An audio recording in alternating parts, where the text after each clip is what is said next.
Attention, cette fiction se passe dans le sombre univers de Warhammer 40 000, et dans la société plus sombre encore des Eldar Noirs, ou Drukhari, de cruels pillards se nourrissant de la souffrance des plus faibles.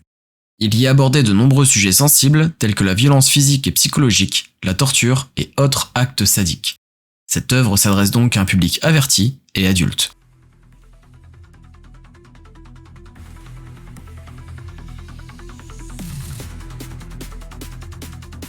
Les Chroniques de l'alarme de Ronce. Épisode 9. L'assaut, partie 1. Lors du précédent épisode, Sharktan s'est rendu compte de l'état déplorable de sa cabale, aussi pauvre qu'un gang des tréfonds de Comorag. Il a donc décidé d'organiser son premier raid dans l'espace réel. Fort de son expérience et bien conscient des maigres ressources qu'il possède, il sort de la toile avec l'aide des mandragores pour attaquer un hôpital humain, faiblement protégé par quelques sœurs de bataille hospitalières.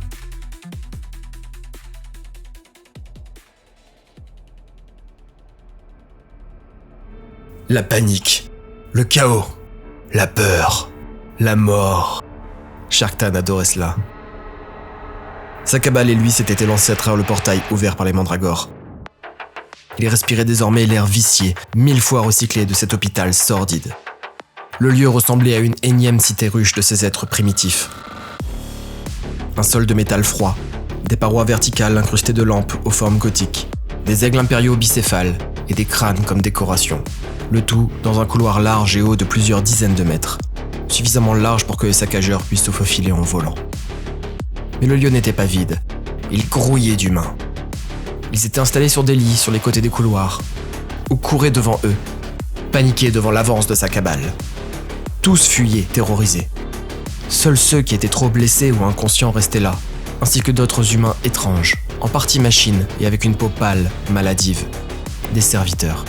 Sharktan les avait déjà rencontrés par le passé. Ils ne présentaient aucun intérêt. Ils ne pouvaient pas souffrir, n'avaient aucune intelligence, et à part quelques-uns avec des armes à la place des membres, ne savaient même pas combattre.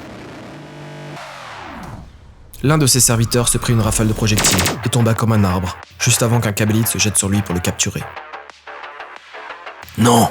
hurla Sharktan depuis les saccageurs. « Cela ne sert à rien. Ne capturez que les monkeys en état de combattre et de souffrir. Pas les hommes-machines décérébrés. » Le Kabbalite à qui il parlait le regarda perplexe. « Putain, mais où m'ont-ils trouvé ces trous du cul ?» pensa-t-il. Il se tourna vers Mezranea qui pilotait le saccageur lentement. « Reste là, chargez le vaisseau, et dès qu'il est plein, rentre décharger et reviens. » Elle hocha la tête et Sharktan bondit du vaisseau. « Tout le monde, derrière moi, on y va !» Le lieu se divisait bientôt en deux autres couloirs. Un premier plus étroit partait sur la gauche et semblait s'enrouler en un cul-de-sac. Sur la droite, par contre, il s'enfonçait dans les profondeurs du complexe et s'élargissait encore. Deux grandes portes étaient déjà visibles. La plupart des humains qui arrivaient à fuir se dirigeaient d'ailleurs dans cette direction. Et un premier coup de feu retentit depuis la porte de gauche. Il fallait mieux se focaliser dans cette direction. Sharktan fit un geste vers le couloir étroit. « Droit par là, le reste, on avance, avec moi !» 3 guerriers Kabbalites partirent vers le couloir de gauche, le reste s'élança vers la droite. Sharktan courut vers un renfoncement dans le mur, d'où il pourrait observer tout en profitant du couvert. Il prit une seconde pour analyser la situation. Au loin, le couloir semblait se diviser et partir dans les 3 autres directions cardinales.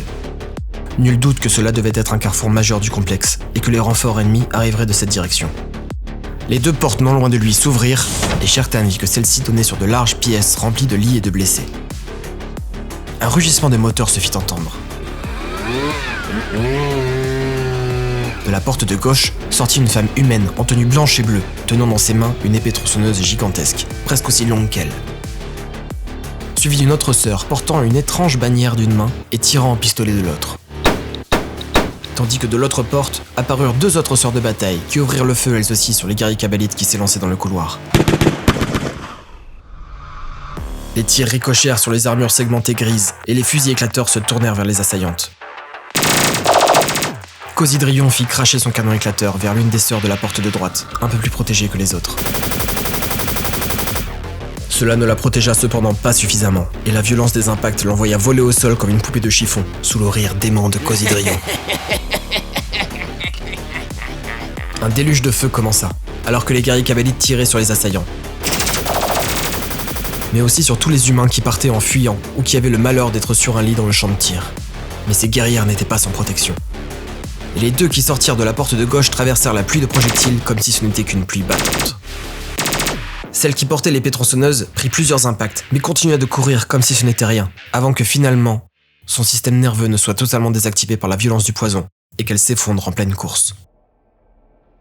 Sa consoeur, juste derrière, continuait de tirer tout en tenant haut cette bannière primitive. Sharktan voyait les projectiles éclater sur son armure, encore et encore, déchiquetant sa robe blanche et bleue, tandis qu'elle continuait d'ouvrir le feu de sa main libre. Un guerrier Khabalite s'effondra sous les tirs précis de ces énormes projectiles, lorsqu'enfin elle se mit à trembler et son bras s'abaissa lentement. Elle usa de ses dernières forces pour tomber à genoux tout en maintenant la bannière, celle-ci restant droite, même dans l'inconscience de sa porteuse. Il ne fallait pas que la bannière touche le sol. Sharktan se mit à douter de la puissance du poison des munitions. Cependant, les humains qui ne combattaient pas s'effondraient quasiment instantanément lorsqu'ils étaient touchés. Étaient-ce ces femmes qui étaient plus résistantes que la normale ? On aurait dit qu'elles refusaient de s'effondrer, comme si leur volonté prenait le pas sur leur santé. Tant mieux, cela ne fera que de meilleurs esclaves. Sharktan sentit soudainement une vague de chaleur dans son dos et entendit des hurlements.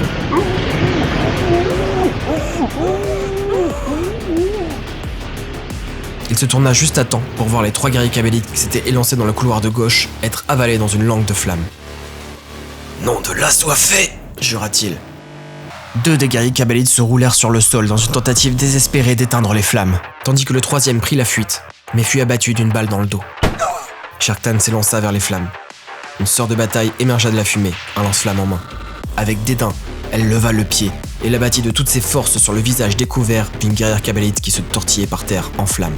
Dans un craquement humide, le crâne éclata comme une pastèque, et la guerrière esquissa un sourire dédaigneux.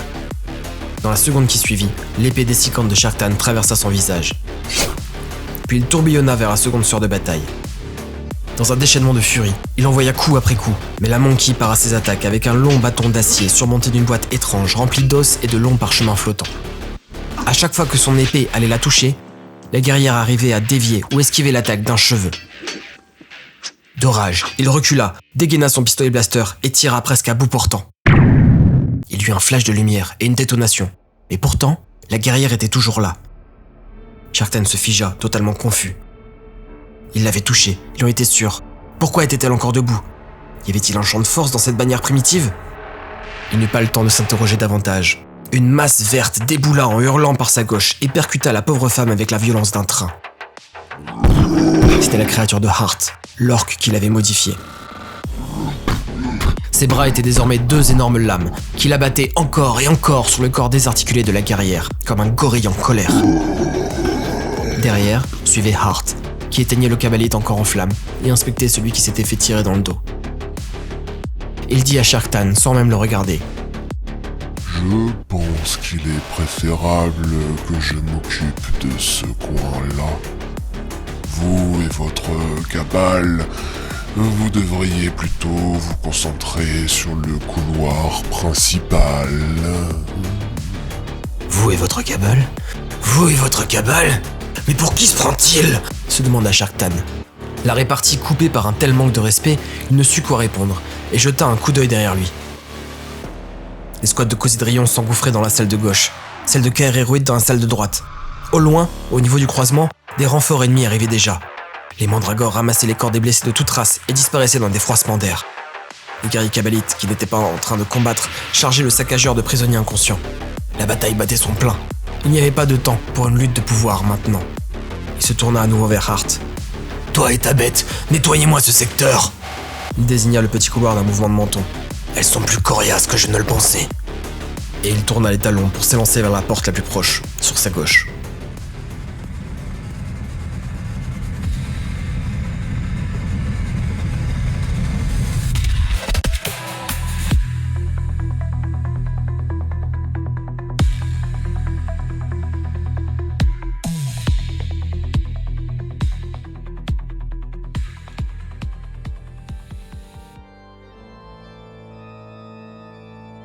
L'humaine écarta ses bras en croix, tandis que 3 autres femmes lui enfilaient une lourde armure dorée. Devant elle, arriva en courant une sœur de bataille. Elle se tint droite, fit le salut de l'aigle impérial avec ses mains sur le torse, puis fit une suite très rapide de gestes des mains, en silence complet. Celle que l'on équipait observa en silence, son visage balafré par de nombreuses et profondes cicatrices, en permanence figée dans une expression de dégoût. Lorsqu'elle eut fini, la dirigeante, dont l'armure était presque totalement installée, dit « Les Répentia devraient les retarder suffisamment avant que les parangons n'arrivent. Envoyez les Séraphines et les Zéphirines par l'extérieur pour leur couper la retraite. Ces ignobles Xénos ne vont pas poursuivre le combat longtemps. Leur lâcheté les fera fuir dès qu'ils sentiront le vent tourner. Où est Aramela, l'hospitalière du secteur ?» L'autre fit une suite de gestes des mains, tout en gardant le silence. Pendant ce temps, les 3 sœurs qui équipaient la chanoinesse se saisirent d'un énorme paquetage dorsal, en forme d'aile d'acier, et l'accrochèrent au dos de son armure énergétique. Elle non plus ne disait rien. Bien. Que les sacro-saintes la rejoignent et appuient son assaut sur le secteur Est. Je me chargerai personnellement de découper tous ceux qui oseront profaner le sol du secteur Ouest. Puis elle attrapa son casque accroché magnétiquement à sa cuisse et le passa sur sa tête. D'un mouvement latéral, elle verrouilla la fermeture, scellant hermétiquement l'intérieur de l'armure. Sur ses optiques, des dizaines d'informations s'affichèrent en surimpression à sa vision. Déjà, elle pouvait voir les ordres qu'elle venait de donner s'afficher. Devant elle, une sœur avança avec respect, portant dans ses mains une énorme épée tronçonneuse, avec de nombreux sceaux de pureté. La chanoinesse récita une petite prière en silence, en faisant des gestes complexes de ses doigts, afin de bénir l'esprit de la machine. Puis se saisit de l'énorme arme avec déférence. Le réacteur dorsal s'alluma derrière elle dans un vrombissement sourd. Les sœurs autour d'elle s'éloignaient rapidement, et dans un rugissement de moteur, elle s'élança en volant dans les énormes couloirs du complexe, avec l'agilité et la vitesse d'un rapace.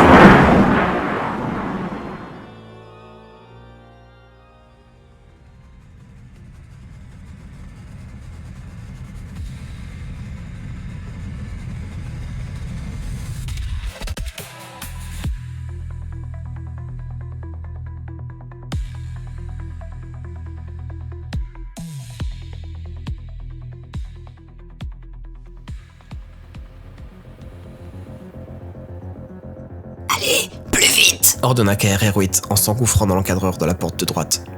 Dans la large pièce carrée, des lits étaient renversés en tous sens, du fait du chaos du combat. Des blessés étaient inconscients, un peu partout, ainsi que les 2 sœurs qui avaient osé ouvrir le feu. Elle s'avança vers celle qui avait été fauchée par Cosidrion. Elle semblait plus importante que les autres, sûrement une sergente ou quelque chose comme ça. Elle pourrait plaire à Sharktan, pensa-t-elle, et commença à la traîner vers le saccageur. Soudain, une porte s'ouvrit au fond de la pièce, et 4 sœurs de bataille apparurent. Elle lâcha son butin et se saisit de son fusil, tout en s'accroupissant derrière un lit renversé. Dans un silence complet, sans cri de guerre ou hymne barbare, les monkeys ouvrirent le feu, les détonations se mirent à parler à leur place. À l'assaut ! Hurla KR-8. Mais alors que ses soldats sortaient des couverts, un geyser de flammes se déversa sur eux. Les 2 guerriers cabalites en première ligne furent avalés par le Prométhéum, et KR eut un frisonnement de terreur et d'envie en se rappelant les douleurs que cela infligeait, elle qui avait subi le même sort il y a bien longtemps. Les guerrières humaines tiraient dans le tas, sans se soucier des humains blessés sur la route, qui se mirent à cuire en hurlant, ou sans s'en rendre compte, inconscients qu'ils étaient du fait des munitions paralysantes des fusils éclateurs des Drukhari. Ces derniers s'élançaient en tirant, se nourrissant de la douleur et de la terreur autour d'eux pour être toujours plus précis, toujours plus rapides. Malgré leur courage, les 4 sœurs de bataille s'effondrèrent les unes après les autres. La dernière sous la lame effilée de KR-8 qui s'enfonça sous son aisselle avant de lui trancher la gorge. La carotide sectionnée l'aspergea de sang chaud pour son plus grand plaisir. Mais elle se rappela alors qu'elle était là pour faire des prisonniers. Ramassez ces 3-là et prenez tout ce que vous pouvez dans cette pièce, Ordonna-t-elle. Puis elle jeta un œil de l'autre côté de la porte. Cela donnait sur un couloir partant dans 2 directions. Sur la gauche, elle vit 3 silhouettes qui avançaient vers elle à vive allure. De l'autre côté, 5 autres sœurs de bataille qui ouvrirent immédiatement le feu dans sa direction.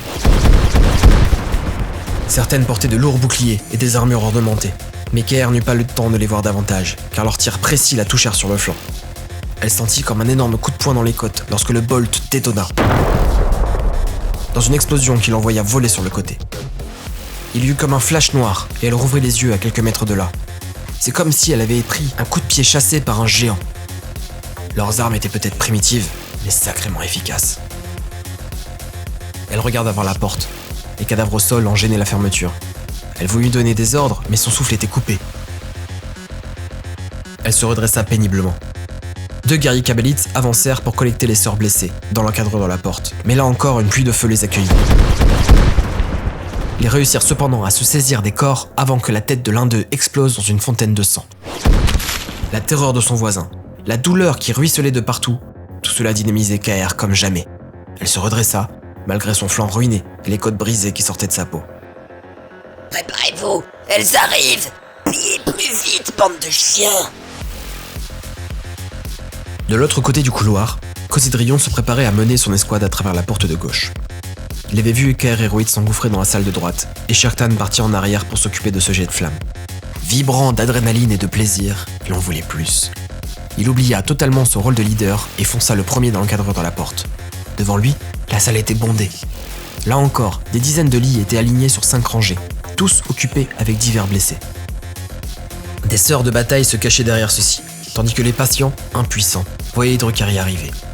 Cosidrion porta son lourd canon à sa hanche et se mit à tirer, sans même viser.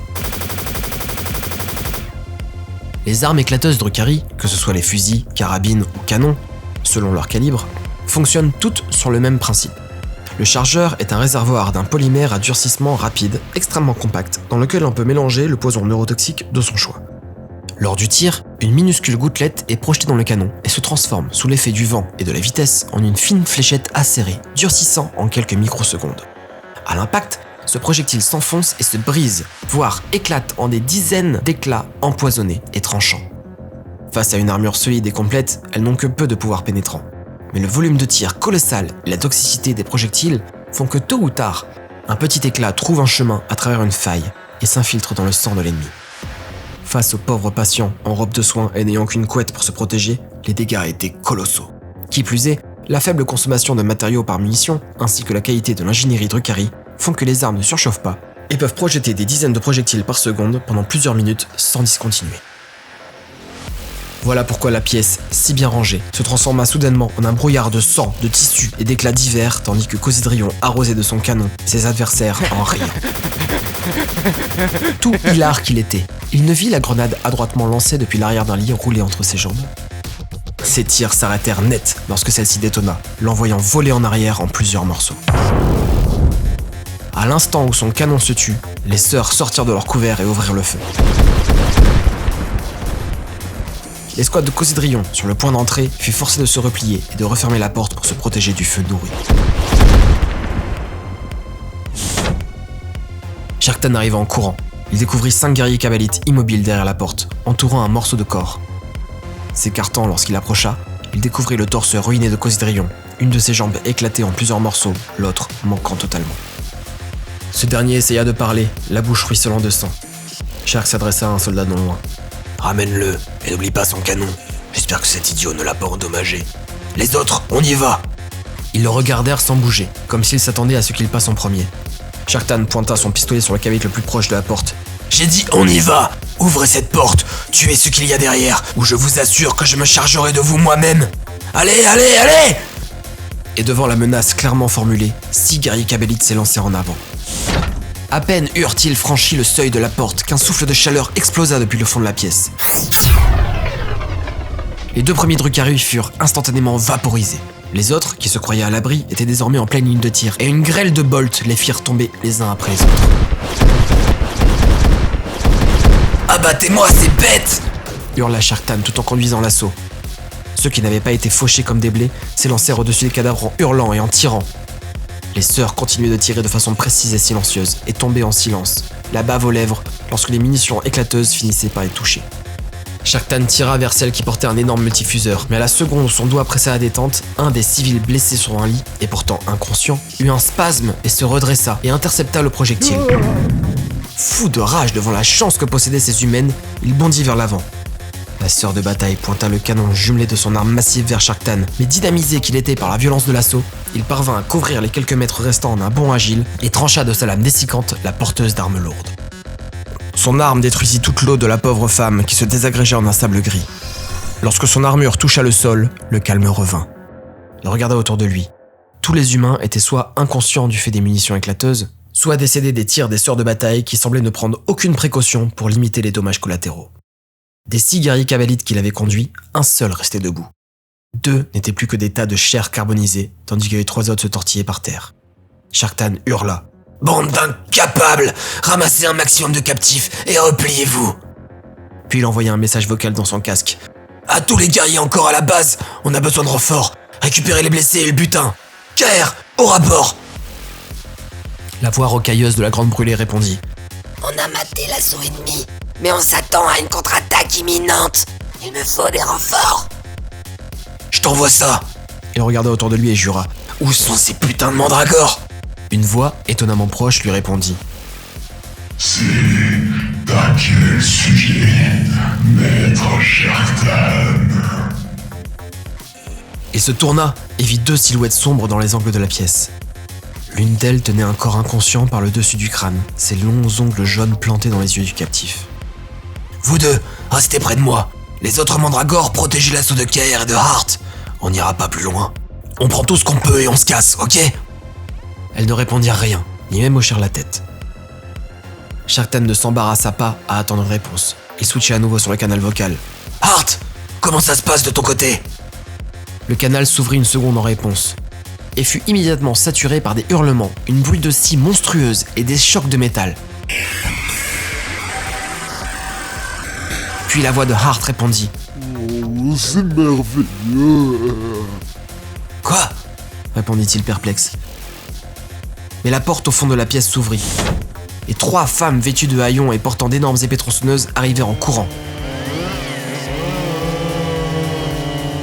N'ayant que quelques secondes pour agir avant que leurs énormes armes ne les découpent en morceaux, Sharktan envoya un coup de pied dans le dos du guerrier Kabbaite devant lui, afin de le projeter vers elle. Ce dernier n'eut pas le temps de réaliser ce qui lui arrivait, qu'un éviscérateur le trancha en 2 de l'épaule droite à la hanche gauche, avant qu'un deuxième coup ne découpe ce qu'il restait de la partie inférieure de son corps. Sharktan fit un tir réflexe de son pistolet blaster sur la seule qui avait contourné le pauvre Kabbalite et lui fit exploser le haut du corps dans une explosion de chaleur. Puis il profita du poids colossal des armes qu'elle maniait pour se faufiler entre elle et leurs attaques et abattre la salame dessicante sur l'une puis l'autre. En quelques secondes d'une violence extrême, le combat était terminé.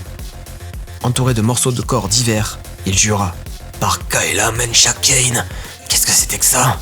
avant de réaliser qu'il n'avait plus d'autre Drukhari pour lui répondre, le dernier ayant fait office de diversion sous le coup de pied traître de Sharktan. Il se tourna vers les 2 autres mandragores, toujours au fond de la pièce. « Je vous ai demandé de me protéger. Je n'ai pas été clair. On a un pacte, putain. Respectez-le !» Et il pointa à la direction de la porte qui venait de se refermer. « Si un autre truc arrive, vous le fumez, ok ?» Puis il passa sur le canal vocal. « Les renforts !» « Ça arrive, monseigneur. » répondit calmement Mezranea. « Hart !» Pas de réponse. « Hart !» Derrière la porte fermée, un vrombissement se fit entendre. Sharktan se tourna, prêt à accueillir ce qui apparaîtrait. À l'oreille, on aurait dit un réacteur qui se rapprochait à une vitesse surpuissante de lui. Il n'eut qu'à peine le temps de se replacer sur ses appuis que la porte s'ouvrait déjà pour dévoiler son mortel adversaire.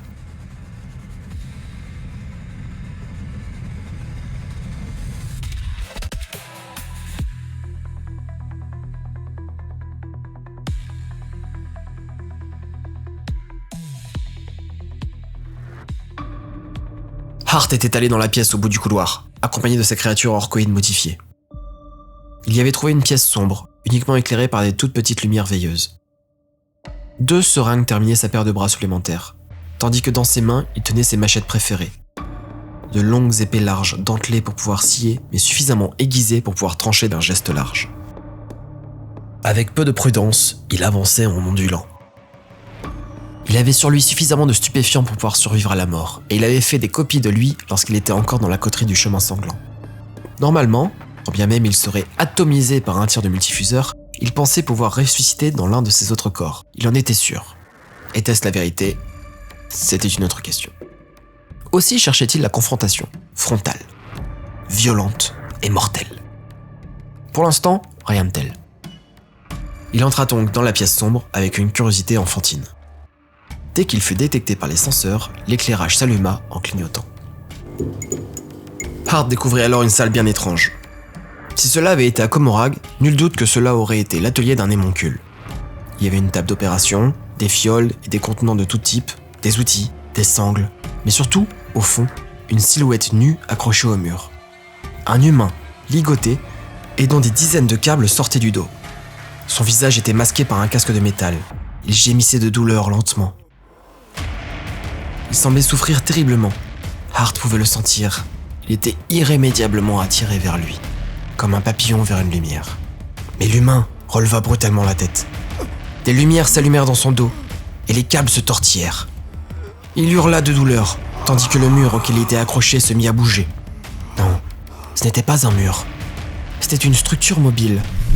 Un marcheur de guerre. 2 jambes se déplièrent sous lui, alors qu'il se redressait, et 2 bras d'acier se déplièrent. Des bras qui se terminaient par d'énormes scies circulaires. Il fit un lourd pas en avant, et Hart put contempler cette terrible machine. L'homme était attaché au torse d'acier, qui semblait le torturer. C'était comme s'il y avait une symbiose entre la douleur du porteur et l'énergie de la machine. Plus il hurlait, plus elle paraissait vive. La contrôlait-il ? Était-il le pilote ou la batterie ? C'était la première fois que Hart contemplait une machine de pénitence de l'Imperium, et il devait admettre qu'il était un grand fan. Tout en béatitude, il ne réalisait pas que la machine s'élançait vers lui en levant ses bras tourbillonnants.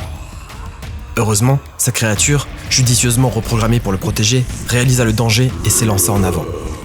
Le combat commença entre les 2 créatures reprogrammées. L'orque arriva à abattre ses énormes lames sur le métal à de nombreuses reprises, mais le corps d'acier de la machine semblait ne subir aucune blessure. La créature de Hart subit par contre un coup de scie en pleine face et son thorax s'ouvrit sous la violence de l'assaut. Réalisant que ces 2 machines biologiques risquaient de s'entre-détruire, Hart s'élança en avant. Il voulait capturer ce nouveau joujou.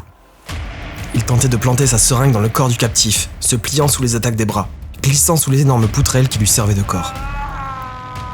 Tout occupé qu'il était par sa visée, il ne parvint à esquiver un coup qui lui trancha net les 2 bras qu'il avait sur son flanc gauche.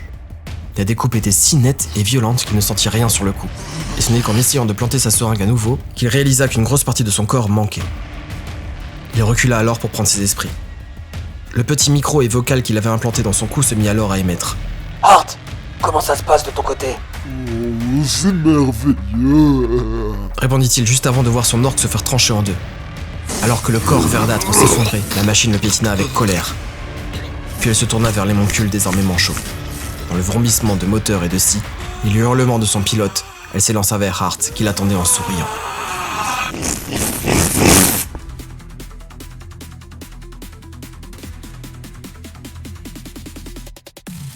C'était l'épisode 9 des Chroniques de l'Alarme de Ronce. Comme vous l'avez entendu, Sharktan paye cher son arrogance et le fait d'avoir sous-estimé son adversaire. La suite de l'attaque se présente mal. Pour ne pas rater le dénouement de cette sanglante bataille, n'oubliez pas de vous abonner, et à bientôt pour de prochaines aventures.